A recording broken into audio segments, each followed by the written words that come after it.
உலகத் தமிழருக்கு என்னுடைய வணக்கங்க. திருக்குறள் அடுத்த குறள் பார்க்கலாங்க. அடுத்த குறள் வந்து என்னென்னா, புதல்வரை பெறுதல் அதிகாரத்தில் 8வது குறள் வந்து தம்மின் தம் மக்கள் அறிவுடைமை மாநிலத்து மண்ணுயிர்க்கெல்லாம் இனிது. அதான் குறள்.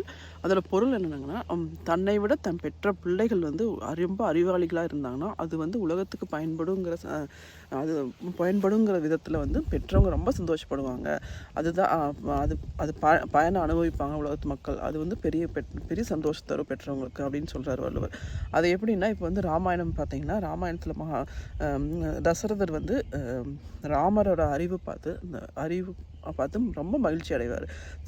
தன் மகன் வந்து இவ்வளோ அறிவாளியும் இவர் மக்களுக்கு நல்லது செய்ய போகிறாங்கிற சந்தோஷம் வந்து அவருக்கு ரொம்ப இருக்கும். எப்போவுமே பூரிப்பில் இருப்பார். தன் மகனை பார்த்து, ராமரை பார்த்து ரொம்ப பூரிப்பில் இருப்பார். ராமர் மட்டும் கிடையாது, 4 மகன்களை பார்த்து பூரிப்பில் இருப்பாருங்க இல்லையா? அந்த சந்தோஷம்தான் பெற்றவங்களுக்கு தேவைங்கிறார் வள்ளுவர். அதுதான் எல்லாத்துக்கும் கிடைச்சதுன்னா சந்தோஷம் இல்லைங்களா? எல்லா பெற்றவங்களுக்கும் கிடைச்சதுன்னா சந்தோஷம்.